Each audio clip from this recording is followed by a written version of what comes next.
മുൾമുടി ചൂടിയ മുഖ്യമന്ത്രി ഓൺലൈൻ ഭരിക്കുമ്പോൾ ഇപ്പോൾ സോഷ്യൽ മീഡിയയിൽ കറങ്ങിക്കൊണ്ടിരിക്കുന്ന ഒരു ചിത്രവും അതിൻ്റെ അടിക്കുറിപ്പും ഞാൻ വായിക്കാം. ആദ്യം ചിത്രം നമുക്കൊന്ന് കാണാം. അതിൻ്റെ അടിക്കുറിപ്പ് ഇങ്ങനെയാണ്: മുൾക്കിരീടവും മരക്കുരിശുമെല്ലാം മഹത്വപ്പെട്ടത് ലോകത്തിലെ തന്നെ ആദ്യത്തെ വിപ്ലവകാരി യേശുക്രിസ്തുവിനെ അവഹേളിക്കാൻ വേണ്ടി ഭരണകൂടം ഉപയോഗിച്ചപ്പോഴാണ്. ക്രിസ്തുവിശ്വാസികൾക്ക് അത് സഹനത്തിൻ്റെയും ത്യാഗത്തിൻ്റെയും പര്യായം കൂടിയാണ്. നിങ്ങളുടെ നല്ല അയൽക്കാരൻ നിങ്ങൾ അകറ്റി നിർത്തുന്ന സമരിയാക്കാരനാണെന്ന് യഹൂദിയരോട് നെഞ്ചു വിരിച്ചു നിന്ന് പറഞ്ഞതിന്, ജാതിവെറിക്കെതിരായി ശബ്ദിച്ചതിന്, ചൂഷകരെ ബ്രാക്കറ്റിൽ ചുങ്കക്കാരെ തുറന്നു കാട്ടിയതിന്, വ്യഭിചാരക്കുറ്റം ചുമത്തി മഗ്ദലനയിലെ മറിയത്തെ കല്ലെറിഞ്ഞു കൊല്ലാൻ തുനിഞ്ഞ അപരിഷ്കൃത നിയമത്തിനെതിരെ പുരോഹിത വർഗത്തോട് പൊരുതി നിന്നതിന്, മുൾമുടിയും മരക്കുരിശും 3 ചെമ്പാണികളും ഒരു കഷ്ണം തുണിയും നൽകി മരണം വിധിച്ചു. ക്രിസ്തുവിൻ്റെ തലയിൽ കാണുന്ന മുൾക്കിരീടം ക്രിസ്ത്യാനികളെ സംബന്ധിച്ച് പവിത്രമാണ്.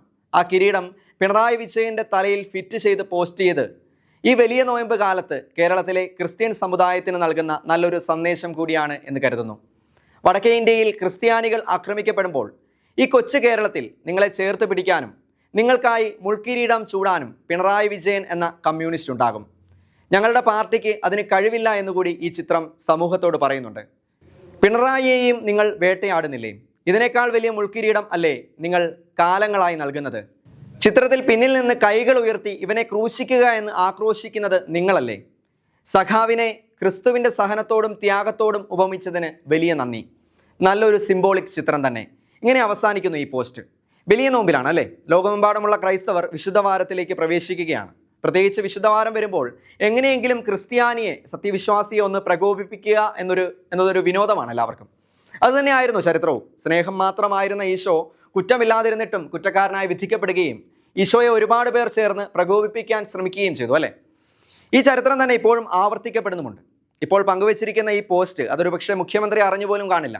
പക്ഷെ ഒരു കാര്യം ഉറപ്പു പറയാം, ഈ ചിത്രത്തിന് പിന്നിൽ ഈശോയോടുള്ള സ്നേഹമോ ക്രിസ്ത്യാനിയോടുള്ള മമതയോ അല്ല. ഇത് ക്രിസ്ത്യാനിയുടെ മനസ്സിൽ കയറിക്കൂടി വോട്ട് പറ്റാൻ ശ്രമിക്കുന്ന, അല്ലെങ്കിൽ അഭിപ്രായങ്ങൾ തങ്ങൾക്ക് അനുകൂലമാക്കാൻ ശ്രമിക്കുന്ന ഏതോ അണികളുടെ ശ്രമമാണ്. ശ്രമം അണികളുടെ ആണെങ്കിലും ചെയ്തത് ന്യായീകരിക്കാനൊക്കില്ല. യേശുക്രിസ്തുവിന് പകരക്കാരനായി മറ്റൊരാളെ ചിത്രീകരിക്കുന്നത് വിശ്വാസികൾക്കെന്നല്ല, ആർക്കും ഒട്ടും അഭികാമ്യമല്ല. ഈ ചിത്രത്തിലൂടെ പകർന്നു വെച്ച ആശയം ക്രിസ്ത്യാനികൾക്ക് വേണ്ടി തങ്ങൾ മുന്നിലുണ്ട് എന്ന് പറയുന്നതാണ്. ക്രിസ്ത്യാനികൾക്ക് വേണ്ടി പല പാർട്ടിക്കാരും നന്മ ചെയ്യുന്നുണ്ട്. നമുക്കറിയാം, അതിൽ കോൺഗ്രസ്സുകാരുമുണ്ട്, കമ്മ്യൂണിസ്റ്റുകാരുമുണ്ട്, BJP-കാരുമുണ്ട്. എല്ലാവരും അവരുടെ മാനുഷികമായ നിലപാടുകൾ എടുക്കുന്നുണ്ട്. എന്നാൽ ഈ ചിത്രത്തിന് പിന്നിൽ ബോധപൂർവമായ ഒരു മഹത്വവൽക്കരണമുണ്ട്. എന്തിനെയോ വലിയ തോതിൽ മഹത്വവൽക്കരിക്കാൻ ശ്രമിക്കുകയാണ്. അങ്ങനെ ക്രിസ്ത്യാനിയോട് നീതിപൂർവമായ സ്നേഹമായിരുന്നു ഉണ്ടായിരുന്നതെങ്കിൽ ന്യൂനപക്ഷങ്ങളുടെ അവകാശങ്ങളിൽ, സംവരണങ്ങളിൽ നീതിയോടെയുള്ള തീരുമാനങ്ങൾ കൈക്കൊള്ളുമായിരുന്നില്ലേ? അപ്പോൾ ഇതൊരിക്കലും ക്രിസ്തുവിനോടുള്ള അല്ലെങ്കിൽ ക്രിസ്ത്യാനിയോടുള്ള ഒരു സ്നേഹത്തിൽ ഉരുത്തിരിഞ്ഞ ചിത്രമല്ല. ഒരു വശത്തുകൂടി ക്രിസ്ത്യാനിയോടൊപ്പം എന്ന് തോന്നിപ്പിക്കും വിധം ക്രൈസ്തവരുടെ കണ്ണിൽ പൊടിയിട്ടിട്ട് മറുവശത്തുകൂടി ക്രിസ്ത്യാനിയെയും അവൻ്റെ വിശ്വാസ സത്യങ്ങളെയും അവഹേളിക്കാനുള്ള ഒരു നീക്കമായി ഇതിനെ കാണാനാകും. ക്രിസ്ത്യാനിക്ക് യേശുക്രിസ്തു എന്നാൽ ഒരു വിപ്ലവകാരിയല്ല, അവൻ്റെ ദൈവമാണ്. തൻ്റെ ദൈവത്തിൻ്റെ സ്ഥാനത്ത് ആരെയും പ്രതിഷ്ഠിച്ച് കാണാനും അവൻ ഒരിക്കലും ആഗ്രഹിക്കുന്നുമില്ല. അത് ഏത് പാർട്ടിയുടെ നേതാവാണെങ്കിലും സമൂഹത്തിൽ ഏത് സ്ഥാനം അലങ്കരിക്കുന്ന വ്യക്തിയാണെങ്കിലും അവർ ഒരിക്കലും യേശുക്രിസ്തുവിന് പകരക്കാരല്ല, ഇനി ആവുകയുമില്ല. ദൈവത്തിന് സ്തുതി.